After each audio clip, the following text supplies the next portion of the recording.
Welcome to one of the most fascinating stories in evolutionary biology. Today, we are going to explore the Globin gene family. Imagine a highly successful family business that started centuries ago with just one small, simple bakery. Over generations, the founder's children inherit the business and open new, specialized branches. In our bodies, the recipe book is our DNA, and the bakery is a gene that makes oxygen-carrying proteins. We will see how a single ancestral gene copied itself and specialized over hundreds of millions of years to meet the changing oxygen needs of growing, evolving animals. To understand how this genetic family tree grew, let us build on that bakery analogy. Why does this concept matter? Because it shows us that nature rarely invents from scratch. It repurposes what already works.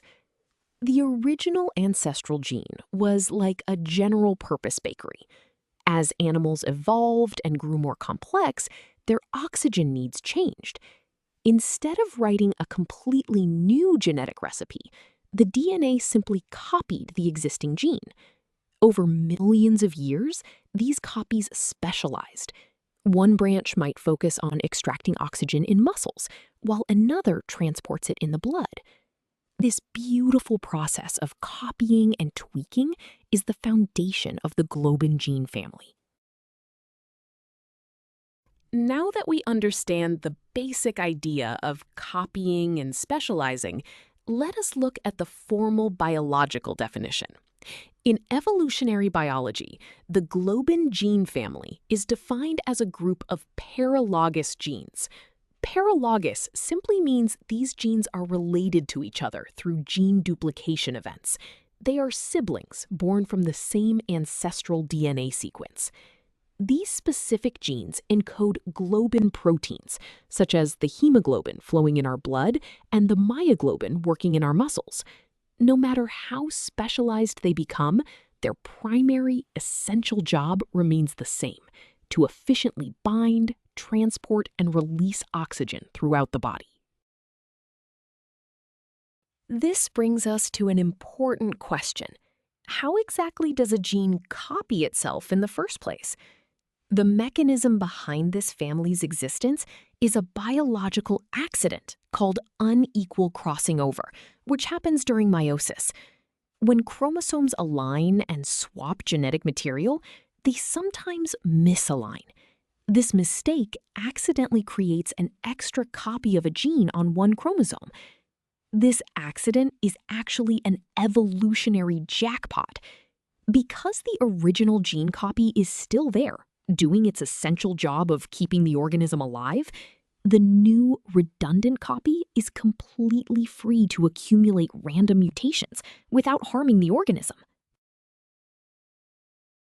So, what happens to this free mutating gene copy over time? Over millions of years, it undergoes a process called divergent evolution. Because it is not strictly needed for survival right away, it can experiment.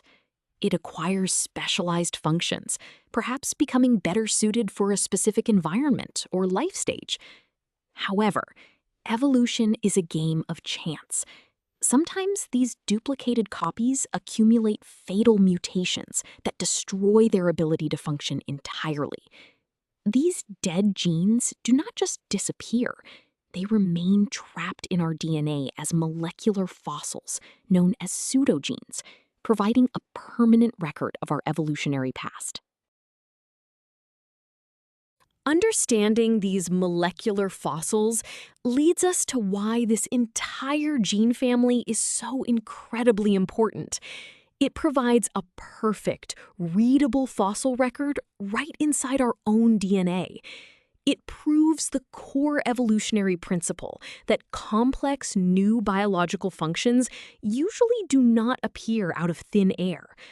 Without gene duplication, organisms would be stuck with a single general-purpose oxygen carrier.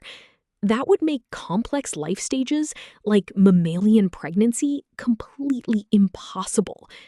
A human fetus must steal oxygen from its mother's blood.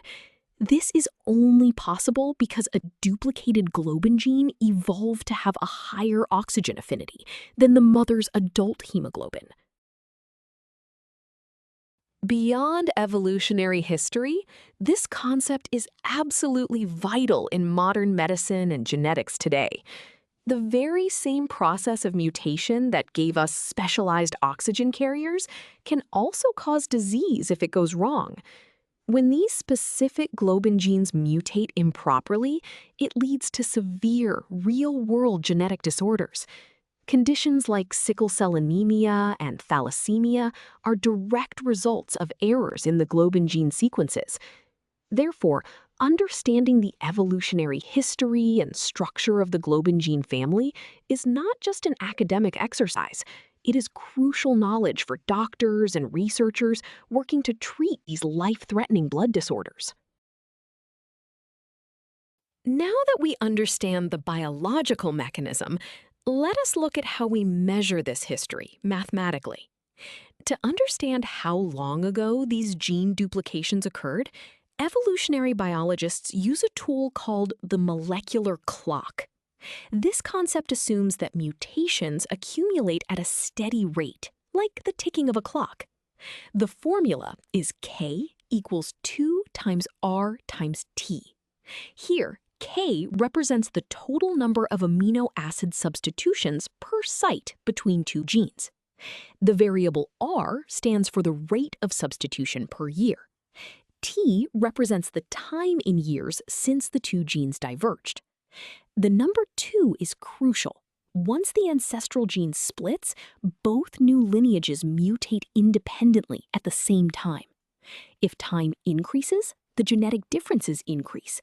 If the mutation rate is higher, the genes diverge much faster. Before we move on, let us see this formula in action with a concrete example. We want to find out how long ago the alpha globin and beta globin genes diverged from their common ancestor. We are given that the total substitutions per site, K, is 0.9.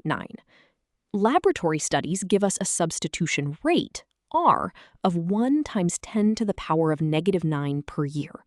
We need to find the time, T. First, we rearrange our formula by dividing both sides by 2R, isolating T. Next, we substitute our given values into the numerator and denominator. Multiplying the denominator by 2 accounts for both lineages changing. Dividing 0.9 by 2 times 10 to the -9 gives us 450 million years. This perfectly matches the fossil record for the origin of jawed vertebrates. Let us try a slightly different application of the same concept. This time, instead of finding time, we will predict the genetic difference. Fetal and adult hemoglobin diverged roughly 200 million years ago, so T is 2 times 10 to the power of 8. The substitution rate R is slightly faster here, 1.5 times 10 to the power of -9. We want to find K. Since we are looking for K, we do not need to rearrange the formula. We simply plug in our rate and our time. We multiply the rate and time together to find the divergence of a single lineage, and then multiply by 2 for both lineages. The result is 0.6. This means we expect about 60% of the amino acid sites to have changed, explaining why fetal hemoglobin behaves so differently from adult hemoglobin. Now that we have calculated these divergence times, let us visualize the entire history on an evolutionary tree. Look at the horizontal axis at the bottom, representing time in millions of years, flowing from left to right. On the far left, we start with a single ancestral globin gene. Moving right, you can see the first major split, where myoglobin branches off from the hemoglobin precursor. Further along, around 450 million years ago, exactly as we calculated, the hemoglobin precursor splits into the alpha and beta clusters. Finally, look at the beta cluster branching again into embryonic, fetal, and adult genes. This diagram beautifully maps out how time and mutation work together to create a specialized toolkit of biological proteins. We have covered a lot of ground today, so let us summarize the key takeaways. First, we learned that gene duplication is a powerful evolutionary tool. It allows organisms to develop entirely new, specialized functions without destroying the original, essential genes. Second, through divergent evolution, these duplicated genes adapt to specific needs, such as a fetus pulling oxygen from its mother. Finally, we saw how the molecular clock formula allows us to literally read the timeline of vertebrate evolution written in the proteins of our blood. You now have a solid, comprehensive understanding of how gene families are born, how they evolve, and how we measure their history mathematically. Great job!